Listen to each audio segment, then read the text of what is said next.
Hi, this is Chang. From today, I'm gonna begin the new series called Wing Unofficial Manual. So I hope it helps those who needs a lot of help. Cause if you buy the wing, there's no manual comes with it. They cannot make it.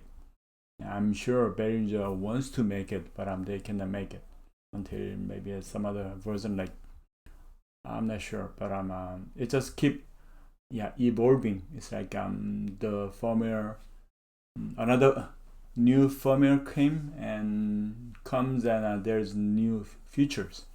So it's like it is kind of hard to using it, but if you like really new to the audio industry, and if you are really new for the or mixer, or especially like a digital mixer, then it is really hard. But I'm gonna just let you a little bit close to the how to use. Okay, so if you don't need this, and skip it. And I don't want you, like, there's a lot of people that are a lot better than me. So for those who think better than me, and just skip it. And this is for the basic things like newbies or intermediate or some other things that they might helping you. Okay, so the first thing, I'm gonna do the little introduction. So what the for wing is, and let me just tell you one by one. And I set up like 3 cameras. So one for the this side, one for the display, and the other one for my view. Okay, all right. Okay, wing is made by Behringer. Behringer is about 30 something years old company. So it's I think is a private company, so you cannot buy the stock. Anyway, so they made like quite a lot of success on the previous mixers, like maybe about like 15 years old, or a little over decades ago. They had like a huge success on the small mixer Xenix series. So I believe back then there was like a 10 million sold. So it is like a really big success to them. And also they succeed like X32 and other things. So they invest a lot of money to build their own city in China. And this thing came out about like year and 2 or 3 months. Okay, so just one by one, Wing does have a lot of functions that you should know before you use. Okay, okay, it does have the 8 local inputs, which means like 8 microphone pre's in it. So if you go to the routing here, so this is like a whole ins, right? So it has a local in. So that means like 8 local microphone pre's built in, and 8 aux in. So 8, the 8 of 1. This is the line level input. So you cannot use the microphone where the signal will be low. So it's like from the CD player or computer or something, or the other mixer. So line level input will go on this side of aux. AES EBU is the digital interface, right? Digital audio interface. So if you have a CD player that has the AES EBU out or something like that you can use. Oscillator. So they separated the oscillator sections not on the master section, which is typical for the older mixers. So the oscillator is the like independent the input sections here. Okay, there's a 3 AES50 ports, so 50A, 50B, 50C. So each one has the 48 inputs and 48 outputs. You can put like 2 or 3 or 4 IO boxes, like S16, SD8, or even X32 and yeah, whole the AES50, the protocol devices, you can connect it. And it doesn't have the ultra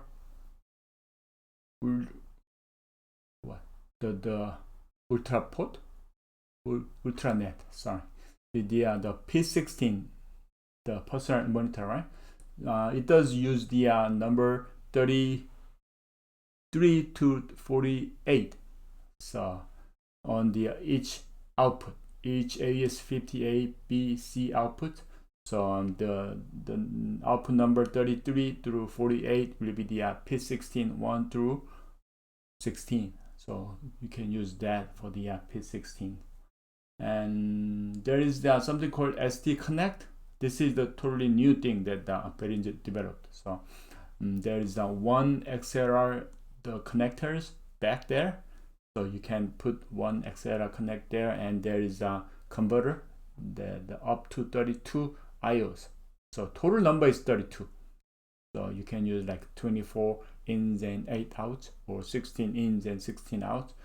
So it is like when you have some outboard that you want to use for the insert section, then you can use that.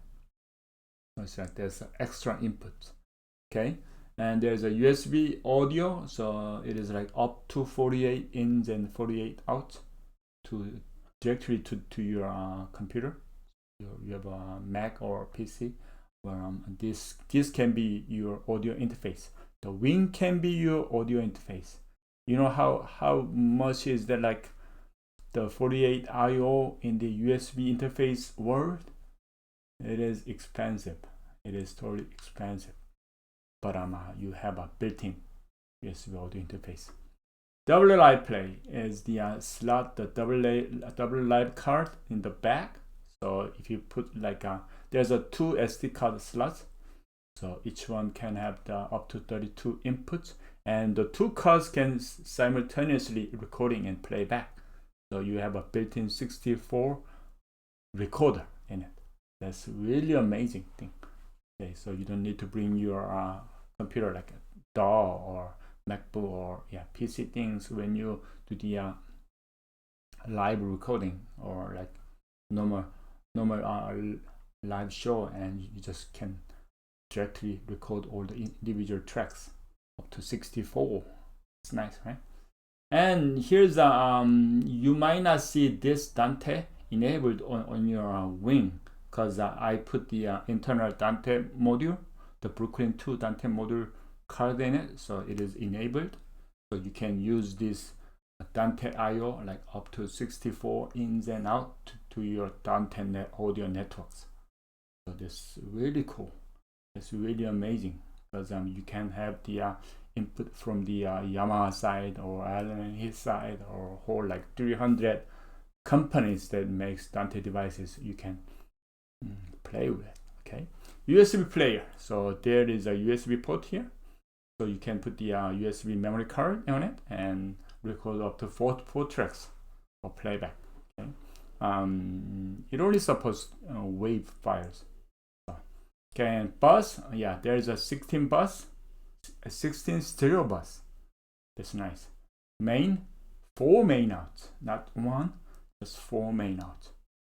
Why do we need 4? I made another video, but in this official manual series, I'm gonna explain why do we need 4 main outs. Matrix, there's 8 matrix. So we have a 4 main outs, so we might not use matrix at all, but we'll see. User signal, this is totally convenient, because normally this section will be like a patch bay in your recording studio, or the equipment rack. So this is all the I input and output. So user signal that will contain the all the signal output from the signal channels. So chain strips. So there's 24 of them. So if you choose like a track number 1, and let's say that there's a kick, and you put all the gate and compressors and EQs and all of the plugins, and use that signal out. So all the processed out could be one of your user signal total number is 24. So that's another thing, right? Output section is about the same. No, the output is same as this one, so you can use all the ins and outs.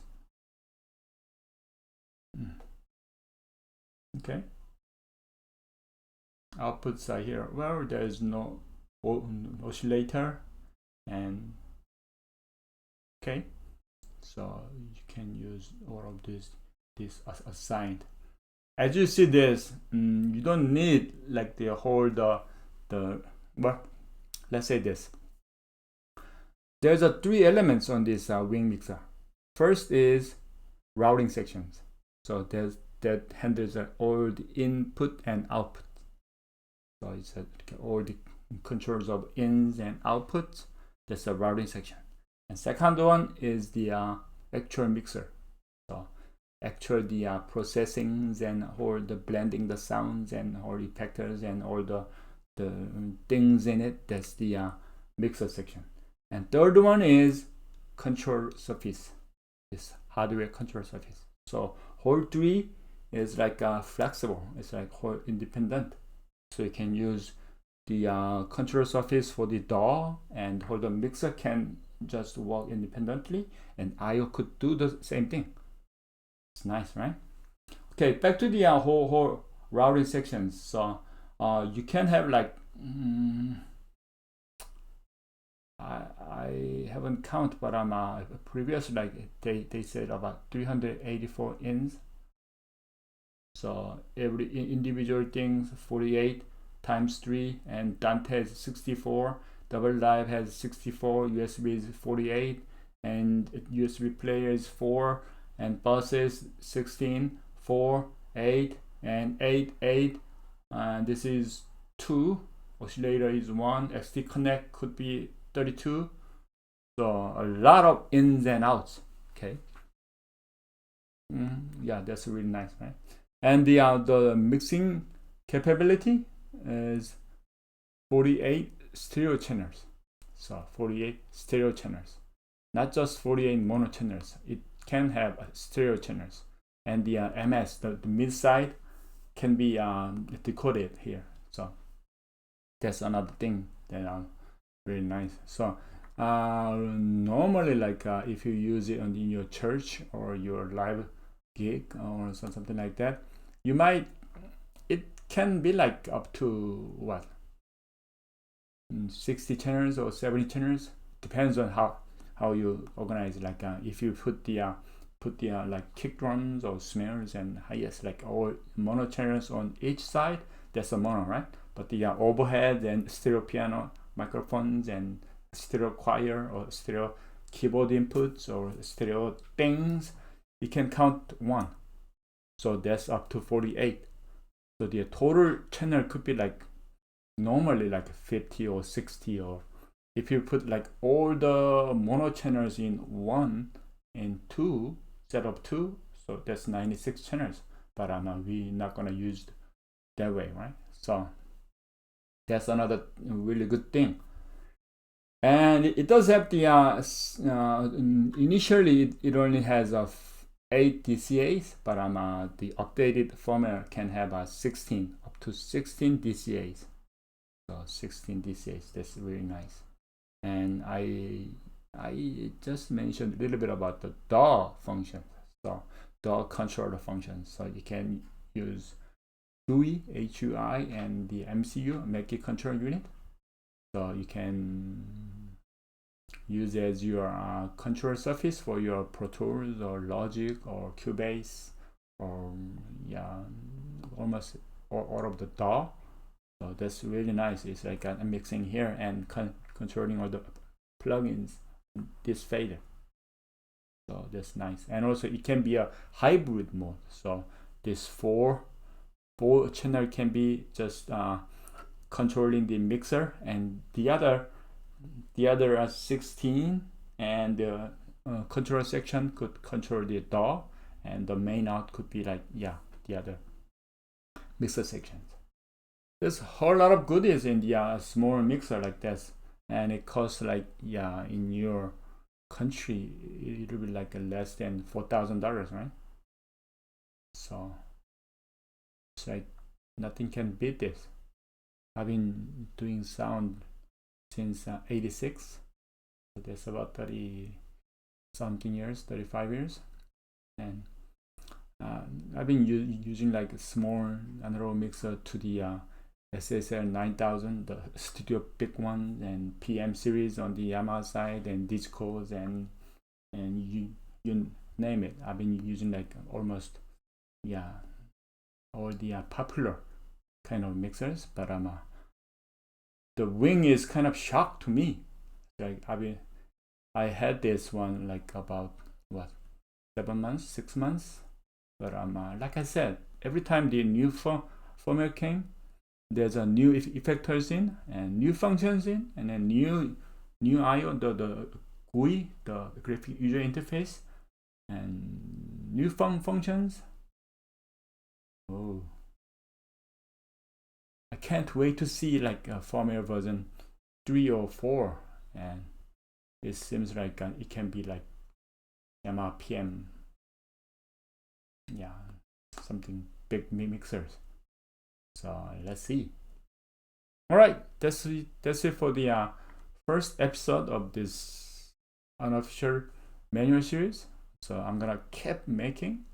So subscribe and spread this video to the your community, so we can all enjoy this one. All right, thanks for watching it. Bye.